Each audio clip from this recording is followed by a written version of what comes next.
안녕하세요, 명쾌한 최원장입니다. 유튜브에 초기 간경화 영상에 댓글이 올라왔습니다.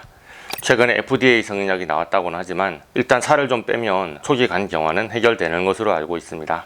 운동이든 식이 조절을 하든 현재 가장 쉬운 길은 체중 감소죠 라는 댓글을 보고 제가 급하게 영상을 찍어 봅니다. 일단 간경화에서 낫는 길에 이 길 저 길이 있는데 그 중에 또 가장 쉬운 길에 대해서 말씀하시길래 제가 너무 걱정이 되었습니다. 왜냐하면 초기 간경화에서 회복되는 길이 없는 것은 아니지만 그 길이 마냥 쉽지는 않기 때문입니다. 초기 간경화와 대사성 지방간염을 헷갈리시는 것 같은데 오늘 그 차이에 대해서 열심히 설명해 보려고 합니다. 우선 FDA의 승인을 받은 약이 나왔는데 초기 간경화는 살을 좀 빼면 해결된다 라는 말이 오해의 소지가 많습니다. 마치 초기 간경화에 치료제가 나온 것처럼 들리거든요. 이분이 댓글로 언급하시는 것은 최근에 미국 FDA 승인을 받은 마드리갈 파마슈티컬스의 레즈디프라를 말씀하시는 것 같습니다. 이것은 간경화 치료약이라기보다 MASH 혹은 MASLD의 치료약입니다. MASH가 뭐지 싶은데 패티리버, 지방간은 잘 아시죠? 예전에는 NAFLD, 비알코올성 지방간질환 혹은 NASH, 비알코올성 지방간염으로 불렸는데요. 패티리버는 비만이다, 살쪘다라고 낙인 찍는 느낌이 있는 데다가 이 명칭이 오히려 병의 원인을 명확하게 설명해주지 못한다는 의견이 전 세계적으로 크게 대두했어요. 그래서 미국, 유럽 등 다국적 간학회의 의견에 따라 NAFLD, 비알코올성 지방간질환이라는 명칭을 대사 이상 관련 지방성 간질환 MASLD로 바꾸었습니다. 물론 한국의 로컬 병의원의 환자분들까지 이것을 다 인식하기까지는 제법 시간은 걸릴 겁니다. 지방이 간에 침착된 정도가 간 무게의 5% 이상을 차지할 때 MASLD로 진단을 받는데요. 댓글을 주신 구독자님이 살을 좀 빼면 해결된다는 수준은 초기 간경화가 아니라 바로 이 대사 이상 관련 지방성 간질환 MASLD 단계를 말하는 것입니다. 이 단계에서는 별 증상이 없습니다. 이 정도 단계에서라면 당연히 운동을 하고 식단 관리를 하면 간세포 내에 축적된 지방이 서서히 감소하게 되고 본래의 정상적인 간 상태로 돌아갈 수 있습니다. 그런데 다들 뱃살이 껴도 별일 없잖아, 간에 지방이 좀 꼈다고 별일 있겠어, 이렇게 쉽게 생각하기 때문에 지방간에서 탈출하기가 쉽지가 않아요. 그래서 그냥저냥 살아가다 보면 어느새 다음 단계로 진행합니다. 지방은 독성이 있어서 장기간 축적되면 간세포를 망가뜨리고 염증을 일으킵니다. 간은 재생 능력이 있지만 장기간 손상과 회복을 반복하다 보면 정상세포로 재생되지 못하고 딱딱한 콜라겐과 칼슘 덩어리에 흉터로 변해버리고 맙니다. 이것을 간 섬유화라고 부릅니다. 단순히 간에 지방이 쌓이는 단계를 지나서 간세포가 손상되고 만성적인 염증이 생기고 간 섬유화가 진행되면 그것을 지방성 간염, 스테아토릭 헤파타이티스라고 부릅니다. 앞에서 말씀드린 간질환 치료제 레즈디프라는 지방간과 지방간염 단계에서 효과를 볼 수 있는 약이라는 거예요. 레즈디프라의 약성에 대해서 알아봅니다. 레즈디프라의 활성 성분이 레스메티롬인데요. 이것은 선택적 갑상선 호르몬 수용제, THR 작용제입니다. 갑상선은 에너지를 태워서 열을 내는 난로 역할을 하죠. 레스메티롬은 간에서 THR을 자극하여 지방산의 대사를 증가시켜 간의 지방 함량을 낮추는 겁니다. 간에 축적된 지방이 염증을 만드는 기전은 아주 다양한데요. 레스메티롬은 이렇게 염증이 생기는 경로를 조절해서 간세포가 손상되는 것을 막는 데도 도움이 될 수 있다고 합니다. 간접적으로 간 섬유증의 진행을 예방하거나 늦출 수도 있는 거죠. 레스메티롬이 THR의 활성을 강화하는 것이 인슐린의 감수성을 향상시킬 수도 있다고 하는데요. 이것은 전신에 작용하는 것은 아니고 간에 침착된 지방만 잘 태우도록 설계된 약이라고 생각하시면 됩니다. 그래서 새로 출시된 약을 드셔도 좋고 운동을 하고 다이어트와 식이요법을 통해서 여러분 스스로의 노력으로 정상으로 돌아가도 좋겠지만 그렇게 정상으로 돌아갈 수 있는 단계는 지방성 간염 MASH 정도의 단계인 것 같습니다. 물론 지금 미국에서 약이 출시됐으니 한국까지 들어오는 데는 시간이 걸리겠죠. 그리고 약값도 상당히 비쌀 거라고 생각이 됩니다. 과거에 GLP-1 계열의 다이어트 치료제 열풍처럼 이런 신약도 당연히 부작용이 있을 수도 있겠고요. 안 그래도 예민하신 우리 알러지 패밀리들에게 어떻게 작용할지는 미지수겠습니다. 그렇지만 제가 묻고 싶은 질문은 이 약이 부작용이 전혀 없이 완벽하다고 해도 이 약이 간경화를 치료할 수 있겠느냐 하는 말인 거죠. 상당 기간 지속된 MASH는 간경화로 진입합니다. 간에 생긴 흉터는 비가역적입니다.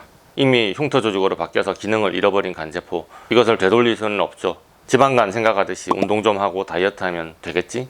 그 정도로 생각하시면 그냥 말기 간경변과 간암으로 진행되는 것을 막을 수는 없습니다. 댓글을 적어주신 구독자분은 간경화의 무서움에 대해서 아직은 실감하지 못하신 것 같습니다. 의사의 소견을 들으시고 초기 간경변의 진단을 받기까지 그렇게 간을 망가뜨린 원인을 빨리 찾으세요. 간경변이란 단어 앞에 자가면역성, 바이러스성, 약물성, 독성, 알코올성, 그리고 대사성 등의 단어가 붙어 있을 겁니다. 가장 유력한 것이 알코올성 간경화이고 B형 간염으로 인한 바이러스성 간경화가 있습니다. 이런 분들 중에는 멀쩡하게 잘 지내시다가 어느 날 갑자기 간경화 초기입니다 라는 진단을 받은 분들이 분명히 있으실 겁니다. 그런 경우라면 무조건 감사하셔야 됩니다. 왜냐하면 알코올성 간경화와 바이러스성 간경화는 간암으로 악화될 확률이 매우 높고 또 빠르게 악화될 수가 있습니다. 그래서 이상을 느끼고 병원에 가면 이미 간암 진단이 나오는 경우가 흔하거든요. 그렇지만 병원에 가보니까 약도 없다고 하고 성의 없게 말하더니 그냥 6개월 있다가 오라던데 그게 다예요 하시는 분들도 있죠. 이런 분들에게는 또 다른 대책이 있으니 명쾌한 체원장을 빨리 찾아오시고요. 약물성 간경화, 독성 간경화의 경우는 병원에 가면 낫는구나 생각이 드시겠지만 급성 간염 단계가 아니라 간경화로 진단받았다는 것은 간 섬유화가 이미 만성적으로 많이 진행됐다는 것입니다. 약물이나 독성 물질을 이미 끊은 지도 오래됐는데 간경화가 악화되는 것이 멈추지 않고 계속 나빠지는 경우도 많습니다. 약물로 인한 간 손상인데 그것을 마냥 다른 약물로 커버할 수 있다고 생각하시는 것은 아니겠죠? 제 생각에는 명쾌한 알러지 치료를 통해서 약물과 독성 물질에 대한 간의 과민 반응을 꺾어놓고 간을 보호하는 것이 근본적인 해답이라고 생각하는데 그것에 동의하신다면 아마 명쾌한 체원장이 유일한 답이라고 생각되실 겁니다. 대부분의 구독자분들은 대사 이상 관련 지방성 간질환, 예전 용어로 말하면 비알코올성 지방간일 경우가 많을 거라고 생각합니다. 국제적으로 병명이 왜 바뀌었을까요? 여러분의 간질환에 당뇨, 고혈압, 고콜레스테롤 혈증과 같은 대사 이상의 문제가 만성적으로 겹쳐 있다는 것을 강조하고 싶어서요. 저를 찾아오시는 초기 간경화 환자분들, 간경화는 초기래요, 아무 이상이 없어요 라고 말씀하시지만 LDL, HDL, 중성지방, 콜레스테롤 수치가 정상 범위를 벗어나신 경우들이 대부분이고요. 이미 당뇨나 고혈압을 동반하신 분들도 많습니다. 간경화가 먼저 오고 당뇨가 따라오냐, 당뇨 진단을 먼저 받고 나서 간경화가 따라오냐, 그 정도 차이밖에 없습니다. 대사성 간경화 초기 진단을 받으셨다면 당연히 당뇨 수준으로 건강관리를 신경 쓰셔야 되는데 당뇨는 혈당을 조절하는 약이 있지만 간경화는 그런 약이 없다는 사실을 아셔야 합니다. 그래서 뭐 살 빼는 게 도움이 된다는 말인지 생각이 드신 간경화 초기 환자분들, 이제 인터넷으로 다이어트를 검색하고 싶으시죠? 그런데 지방간 단계와 초기 간경화는 다릅니다. 초기 간경화 환자분들은 간 손상이 이미 진행 중인 상태이므로 무리한 다이어트나 건강식품의 섭취가 오히려 간에 더 큰 부담을 줄 수도 있습니다.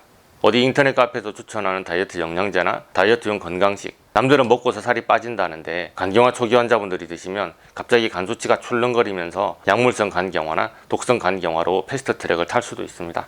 먹고 싶은 삼겹살 마음껏 먹으면서 살을 뺄 수 있대 하면서 저탄고지 다이어트 같은 거 함부로 시도하시고 간헐적 단식 다들 하던데 하면서 갑작스럽게 금식을 하시거나 하시면 간이 급속도로 망가질 수도 있음을 아셔야 됩니다. 본인의 상태를 정확히 알고 치료할 수 있는 의료기관을 찾아서 상담하시길 바랍니다. 자, MASLD, MASH, 간 섬유화증, 간 경변증으로 악화되는 과정에 대해서 간단하게 설명드렸습니다. 그냥 살 좀 찌고 뱃살도 좀 있고 그러다 보니 간에도 지방이 조금 낀 정도와 명확한 간질환은 전혀 다르다는 것을 알아주시길 바라고, 초기 간경화에 들어섰다면 반드시 전문가의 진료와 치료를 받아야 함을 인지해 주시기 바랍니다. 저도 역시 초기, 중기, 말기 간경화 환자분들, 또 다양한 원인의 간 환자분들을 진료하고 있습니다. 그냥 놔두면 간경화가 줄줄 악화되지만 알러지를 찾아내서 치료하는 것으로 초기는 물론이고 말기 간경화까지도 호전될 수 있다고 명쾌한 체원장 유튜브 채널에서 이미 아주 많이 이야기했습니다.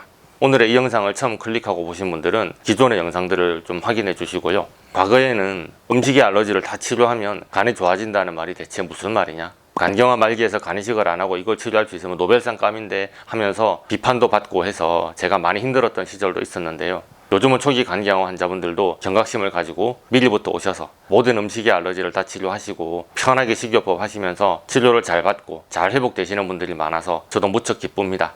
입원실도 없는데 멀리서 오셔서 근처에 방 잡고 매일 출근 도장 찍으면서 알러지 도장 깨기 하시는 분들 정말 감사드립니다.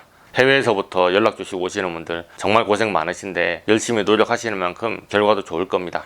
여러분들이 잘 치료받고 잘 회복되실 수 있도록 최선을 다하겠습니다. 오늘의 영상이 도움이 되셨다면 좋아요, 구독, 알림 설정 부탁드리겠고요. 질문 있으신 분들은 네이버 톡톡이나 댓글로 문의해 주시기 바랍니다. 감사합니다.